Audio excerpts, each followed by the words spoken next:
السلام عليكم ورحمه الله تعالى وبركاته. اليوم ان شاء الله باذن الله جبت لكم واحد البخاخ خاص ديال الشعر. اش غنقول لكم؟ غيخليكم منباهرين من شعركم من اول استعمال. كنقول لكم جربوه ان شاء الله وردوا عليا. بالنسبه اللي كيطيح ليه شعره، اللي شعره ما مداكس، اللي شعره ما كيطبال، جربوا هاد الوصفه ان شاء الله وراه غتبان لكم النتيجه من اول استعمال. غنبداو ان شاء الله على بركه الله. هنا عندي معلقه ديال بابونج كبيره، معلقه ديال الحبه السوداء كبيره، معلقه صغيره ديال القرنفل، معلقه كبيره ديال كريل الجبل اولا اليازير، عندي معلقه كبيره ديال ورقات سيدنا موسى، وزيدوا معلقه كبيره ديال الورد. مع ما بقاش عندي انا زيدوا معلقه كبيره ديال الورد ضروري. والماء من طبيعه الحال فاش غيغلى لينا هاد الاعشاب من طبيعه الحال كناخذوهم عند العطار وكنقيهم بحال هكايا.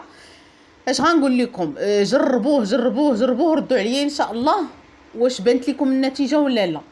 غتلقاو واحد النتيجه اللي هي هائله من اول استعمال تبان لكم النتيجه. صافي غنديروا دوك الاعشاب ديالنا في كاميله ولا كاسرونه وغنغليوهم على عافيه تكون مهيله على هذا الشكل. ومعلقه ديال الورد، ما تنساوش معلقه ديال الورد كبيره. قيدوا هاد الاعشاب اللي غنقول لكم. صافي. هنا غنزيد عليهم الماء الكافي اللي غيعمر ليا القرعه فاش غندير البخاخ. وغنبقى منين غنديرو غنبقى نحك شعري هكايا، حكات دائريين هكا باش كيدخل معاهم داك الاعشاب مع الشعر. صافي. ها انا درت الماء الكافي وغردو كيف قلت لكم على عافيه تكون مهيله باش ما كيتحرقوا لينا دوك الاعشاب. بحال قلتي راه تكون عافيه مهيله على القياس حتى كيطلق لينا كيبان لينا راه بدا كيصفر. صافي. متما غيكون الخليط عندنا جاهز. هنا بطبيعه الحال من بعد ما غليتو كيف قلت لكم كنديروا فواحد القرعه خاصه ديال البخاخ ديال الشعر باش كنبخوها هكايا على شعرنا وكنبقاو كنحكوا حركات دائريه. من طبيعه الحال كنصفوه.